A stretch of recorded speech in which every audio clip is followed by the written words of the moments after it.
All right. Thank you, Ms. Strickland. Really appreciate you taking some time to talk today. As I mentioned to you, one of the things I want to do is make sure that I just acknowledge the work of people that come before me. And now that I've been in this job for 2.5 years, I can see how difficult it must have been going through all of the challenges that you withstood. And with you, I actually were there for some of it. Absolutely. I wasn't on the 7th floor, so I didn't see all the things behind the scenes, but I do know how hard we were working during that time period. So when we decided to do this, we said we wanted to do it in a place that was significant to you. And so we're right now in a place that is a part of your legacy. So when you look around Leftwich today, what makes you the most proud? Well, they got it done. We got it done. It's a $30 million project. The city only put in like $3 million and maybe $1 million of COVID dollars, but That's a good deal. Yeah, that's a really good deal. Yeah. And like many good things in Memphis, it was a team effort. The university, the donors, Tennis Memphis. It was just the coaches helped design it. It's just a testament to everyone getting together and building something great. We have people out here playing right now, Right. and it's just a wonderful facility. Why was this something that you wanted to get done for Memphis? Well, the partnership aspect of it, it's the University of Memphis. It's a home to their tennis teams, but we also in Memphis have more adults playing tennis than any city in Tennessee, more than Nashville. Yeah. And we have a huge group of people playing tennis, and a lot of people used to play at the Racket Club, and that went down. So all these things kind of converged. And then Tennis Memphis is the special ingredient. Right. That they teach young people to play tennis, but not only to play tennis, but to how to live their life. They help them with their schoolwork. They really transform young people. They sometimes get college tennis scholarships and really positively affect their life. So it was just a plus all the way around. Yeah. So you and I were just out there a couple of months ago for a big announcement. There's going to be a tournament, a professional tournament that's happening here this summer. So when you envisioned this project, did you imagine we would be able to get back on the map with professional tennis as a part of this development? Well, first I didn't really envision this. It was Gary Greer. He came up with the idea. He owned the tennis shop, Okay. Strings and Swings. And he came to me and wanted to do this. Now, I loved it immediately, but it just shows you how there's so many people in the town, if you listen to them, Right. they're great ideas that you can jump on and kind of lead the way to get it done. But we did hope that some form of professional tennis would come back. Right. I didn't know it would be this fast. So it's just another great plus for this facility. When we built the facility, Laird Veach was the athletic director at Memphis. He had been at the University of Florida, and he said this was nicer than any SEC tennis facility. Wow. It was voted, I think, the best public facility in the country. It's just really nice. Yeah. And This is definitely something to be proud of. Yes. When you were mayor, what would you say is one of the biggest issues that you had to face during your tenure, and how did you respond to it? How was the public's response to that issue, and how did that factor into your decision making? All right, I'm going to talk about two issues, if that's all right. I'm sure it was many. So First, and you were right in the middle of all this, COVID. yeah. COVID, as we all recall, was frankly a devastating time for our country and for our city. It was just terrible. It was a terrible couple years. I still think we're feeling the negative effects of COVID. No doubt.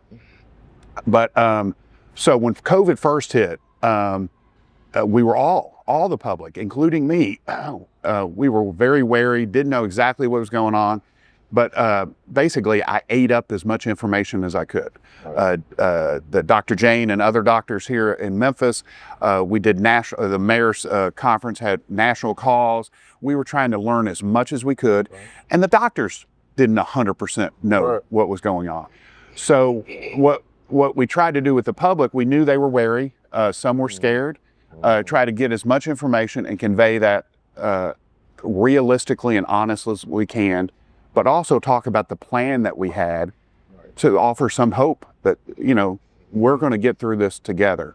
And the communication on a regular basis was key, and that's where we started doing almost every day. Every day. You know, the Doug McGowan was famous for those daily news conferences, and I think you took part in some, and other, Gina Sweat did, and different division directors. We just try to get out as much information in an honest way, and tell them that we did have a plan to deal with this. But that sort of honesty, because that's important, but also tell them we have a plan, that there's some hope that we'll get through it. And oh yeah, I was going to tell. Oh, you want to talk about COVID? I got another. well, I was just going to reiterate everything you just said, because I remember that moment and how we responded relative to housing and all of the emergency shelter that we put in place. We've worked with the Travel Lodge, we worked with MIFA, Hospitality Hub, Room in the Inn, a host of different agencies to make sure that people had quality housing to be safe in during those moments, trying to get everybody we could off of the streets. It was just a remarkable time, and how we all worked together so quickly as well. Everyone did their part. Y'all put out tens of $millions in rent relief in a program that got national recognition. And I think we were way ahead of the curve on the percent of the money that we actually put out on the streets. Yeah, we definitely were. And we did a lot around eviction prevention and worked with lawyers and attorneys. It was a really, really, really remarkable time for our city. So what was the other issue? And it's much less tragic than that was but it was a different response. That's what made me think about it, was the removal of the statues, the Confederate statues. Because the criticism came from all sides. One side was saying we weren't acting fast enough, and that we needed to, go pull them down in the middle of the night. And the other side said we shouldn't take them down at all. But we were trying to there was a state law that basically prohibited cities from doing it, but it did not prohibit us from selling the parks to someone else and have them take it down. But we wanted to honor the system that they had set up, which was an appeal through the Tennessee Historic Commission. And we didn't want to ignore their legislative intent.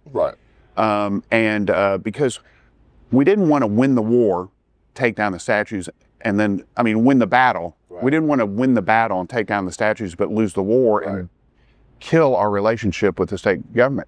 So we honored their system, which took some time, which one side didn't like. But we did get them down, and the folks who didn't agree with us, I'd meet them, I'd talk to them. We talked to the state legislators as much as we could, just eye to eye. You've done it. And sometimes you'd agree, sometimes you disagree. But if you have a relationship, hopefully they can understand, and they were mad for a while, but we got over it and greatly improved our relationship. No, that was remarkable, and I definitely appreciate how you handled that situation. And it's important to be able to continue to work with the state even when you disagree with them. And obviously that's something that we deal with today on many levels. But it's all about balance. And like you said, you don't want to win the battle and lose the war, because the war is for your city. Absolutely. And making sure that we could continue to get the resources. So I definitely understand that. You led with focus on basics. That was one of your things. Brilliant at the basics. Public safety, fiscal discipline, city services, steady management. And when you look back, what do you think Memphis needed most when you came into office? Like, what was the thing that you felt like we needed most, and what did the job teach you about leadership? Well, in that last point, I learned a lot as mayor, and it's just, that's a side note, but I want to turn back. When I took office, we had some basic core services that were really struggling. 911 answer times, sometimes were taking a minute. There were news stories about people waiting online for 10 minutes or longer. Our animal shelter was kind of a mess. Our neighborhood libraries were closed on Fridays. And we were hemorrhaging police officers, and there was really no plan to hire them. So some of these basic core services needed to be fixed. So some of the things I learned was data. Data helps identify problems. It helps try to fix the problems. Also, if you ask the people involved, they will guide you to the answer. They know the work. They know. The 911 dispatchers, they knew what needed to be done. Yeah. The folks at the animal shelter needed to know what to be done. We just needed to give them the resources to succeed.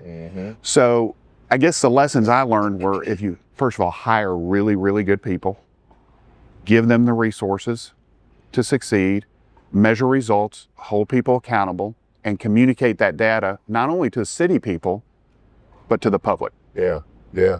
So what do you miss the most about being mayor? And what do you not miss the most about being mayor? The thing I miss the most, well, a couple of things. The people. City Hall has and I'd say City Hall, I mean all city government. Right. City Hall has a lot of incredible public servants. Yeah. And I had the honor to work with so many of them.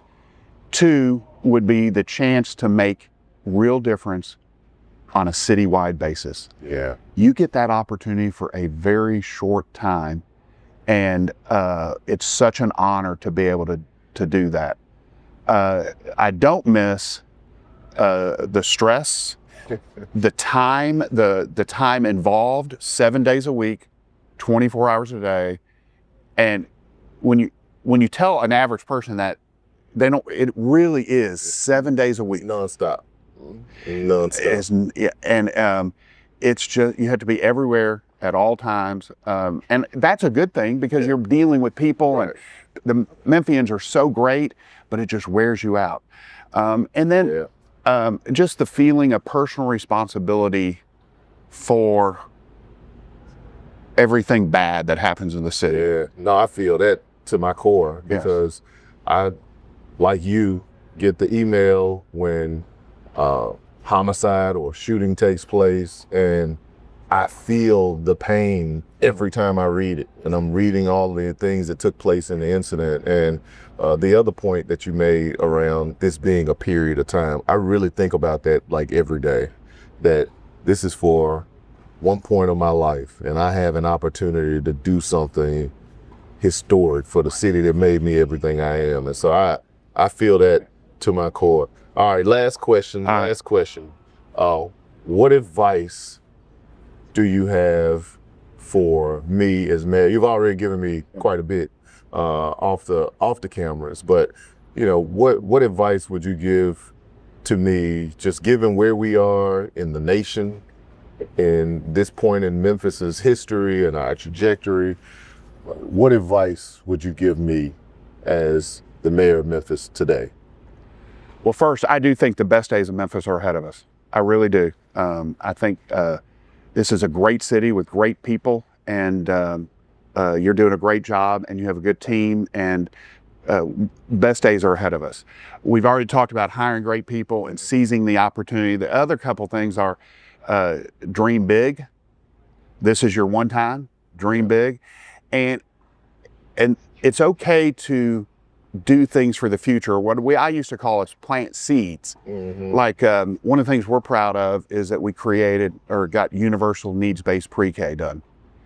Well, that wasn't gonna see results while I'm mayor. It's probably not gonna see results while you're mayor, but in the future.